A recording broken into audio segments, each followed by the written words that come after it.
Putin warned one more time that his troops will take Ukraine's eastern Donbas by force if it's not ceded by Kyiv. The European Commission imposed a €120 million fine on Elon Musk's platform X on Friday, the first penalty under the Digital Services Act. Russian President Vladimir Putin again warned on Thursday that his troops will take Ukraine's eastern Donbas by force if it's not ceded by Kyiv, describing some proposals in the US plan to end the war in Ukraine as unacceptable. Putin, who is on a state visit to India, said in an interview that the proposals discussed at his meeting with US envoys were based on earlier discussions, but also included new elements. He said that Russia will fulfill the goals it set and take all of the eastern Donetsk region, something that Ukraine's President Volodymyr Zelensky has always refused, warning that abandoning the Donbas region would open the door for Putin to start a third war in Ukraine. Putin's maximalist and uncompromising stance came amid a planned meeting of US special envoys with the Ukrainian delegation. The Russian leader has shown no signs of any compromise or intent to make a deal, refusing to elaborate on what Moscow could accept or reject. Amid the disappointing outcome of his Kremlin talks with US envoys, European leaders left on the sidelines by Washington's direct engagement with Moscow and Kyiv have accused Putin of only feigning an interest in peace. Russian President Vladimir Putin is morally responsible for a nerve agent attack on British soil in 2018 that led to the death of an innocent woman, an inquiry found. Russian agents sent to assassinate a former spy had smuggled the deadly Novichok into the country. Their targets, Sergei Skripal and his daughter Yulia, were poisoned by the Novichok at his home in Salisbury in March 2018 but survived. 4 months later, British citizen Dawn Sturgis died after spraying herself with a fake perfume bottle found by her boyfriend in Amesbury, around 11 kilometers north of Salisbury. Inquiry Chair Anthony Hughes said on Thursday the assassination attempt on Skripal must have been authorized at the highest level by Putin. Hughes said the assassins recklessly discarded the bottle of Novichok in a public place and therefore bore moral responsibility for Sturgis's death. The British government sanctioned Russia's GRU intelligence agency and summoned Moscow's ambassador on Thursday after the inquiry's findings were made public. This week, EU co-legislators agreed on a historic deal to end energy dependency on Moscow by 2027. Energy Commissioner Dan Jorgensen explained the complex negotiations and said the efforts had paid off, claiming the ban on Russian energy is a point of no return moment for the bloc. Very uncomfortable. So instead of using sanctions, we have used prohibition, so we will actually ban the gas. This has another advantage also, which is that when there is a peace, which we hope there will be soon, that will not mean that we will then just start buying gas again. This will stand also after a peace agreement, which I think is good because we should never repeat the mistake of becoming dependent on Russia again. And what will the decision mean? The Danish commissioner added that a new law to ban oil is also in the works and will be presented soon. So people have said, well, okay, this is the gas, and that's the most important thing. But what about the oil? Because there's also still some oil being imported in Europe. And also here we have said that needs to stop. So in 22 we got 45% of our gas from Russia. Now we get just over 10%, and that'll go away completely. We got 27% of our oil in 22 from Russia. Now we get 2 or 3%. So it's not a big amount, but still that needs to go away completely also. Jorgensen regretted Hungary's reaction to the ban, as Budapest says it will legally challenge the European Commission's proposal. We will still help the populations of Slovakia and Hungary, even if their governments do not support this legislation, to make sure that also the citizens in these countries, of course, have access to cheap energy. Dan Jorgensen, Commissioner there for Housing and Energy, thank you so much for being our guest on Europe Today. The European Commission imposed a €120 million fine on Elon Musk's platform X on Friday, the first penalty under the Digital Services Act. At the center of the probe was the blue checkmark, which previously signaled official accounts, but is now sold for €7 a month, confusing users on account authenticity. X, previously known as Twitter, also failed to meet transparency obligations for advertising, lacking an updated register that could expose users to election-related scams. The Commission criticized X for not providing researchers with data on views and likes as required. The fine breaks down to €45 million for checkmarks, €40 million for researcher data, and €35 million for ads. The fine is well below the maximum 6% of global turnover, unlike previous larger fines on Apple and Meta. 2 other probes into illegal content and algorithms are ongoing.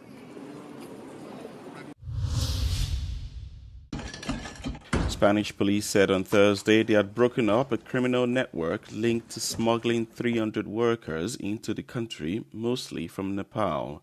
Police said they arrested 11 people and are investigating 2 others. Some 294 of the foreign workers lacked proper documentation to live and work in Spain. Officials said the workers were placed illegally on farms in central and eastern Spain and didn't receive pay for months of work, besides being provided very basic meals. A video released by Spanish authorities showed scores of people sitting side by side on mattresses lined up in a low-lit room. According to a police statement, most of those smuggled had entered on tourist visas, including for other countries within the European Union Schengen area. According to the World Bank, over 20% of Nepal's 30 million people live in poverty. 24 humanitarian workers who participated in search and rescue operations on the Greek island of Lesbos from 2016 to 2021 have begun their long-awaited trial. During the peak of Europe's refugee crisis that started in 2015, Lesbos became a key entry point for asylum seekers who often made dangerous journeys on small boats to reach Europe. The accused face up to 20 years in prison for charges including alleged participation in a criminal organization, facilitating the entry of third country nationals into Greece, and money laundering. Greek authorities say the trial focuses on a border security issue, but human rights groups have condemned the accusations as a politicized crackdown on humanitarian workers. It comes after years of allegations that Greek authorities breached international and European laws in their response to the arrivals of refugees. In January, the European Court of Human Rights found that the Greek Coast Guard had conducted so-called pushbacks against potential asylum seekers, marking the first time a court officially acknowledged a practice Greece has long denied. Today, there are no NGOs conducting search and rescue operations or providing emergency response during landings on Lesbos, despite over 3,500 people arriving to the island so far this year, according to the UN's refugee agency. The U.S. military destroyed another boat allegedly carrying illegal narcotics, killing 4 men, according to the Pentagon. The strike was conducted by the Florida-based Southern Command under orders of Defense Secretary Pete Hegseth. He has come under growing scrutiny for similar operations targeting alleged drug smuggling boats, which have resulted in more than 80 deaths since the start of the campaign. The strike comes amid criticism over an attack in September, in which U.S. forces are said to have launched a follow-up strike that killed survivors of an initial hit on another suspected drug vessel. Admiral Frank Mitch Bradley, who oversees elements of the operation, said he received no order to kill everyone on board. According to the Trump administration, the U.S. is at war with drug cartels, and that justifies the use of such force. The campaign, which has focused largely on waters near Venezuela, has fueled diplomatic friction with Caracas. Venezuelan President Nicolas Maduro has accused Washington of using counter-narcotics operations as cover for efforts to destabilize his government, an allegation U.S. officials deny.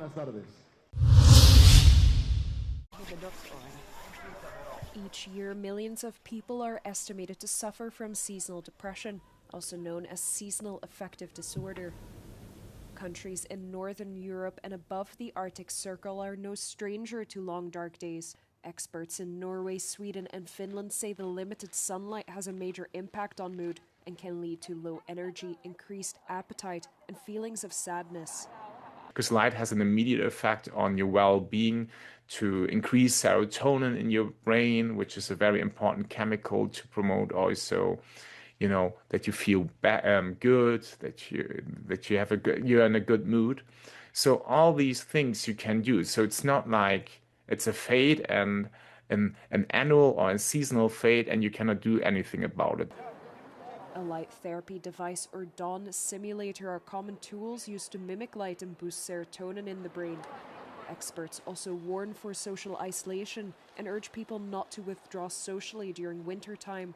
They also recommend regular exercise to fight the winter blues.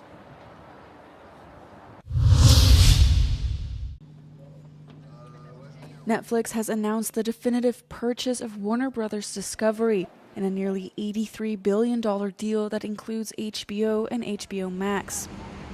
The announcement comes after a months-long bidding war, with Paramount being the other frontrunner to obtain Warner Bros. The acquisition brings two of the industry's biggest players in film and TV under one roof, drastically altering the entertainment landscape.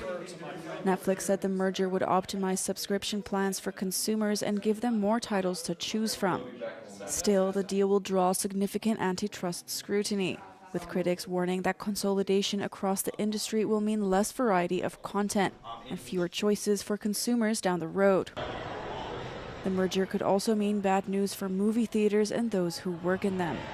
Cinema United, a trade association that represents more than 30,000 movie screens in the U.S. and another 26,000 screens internationally, said the deal and the streaming business model in general threaten the global theatrical exhibition business.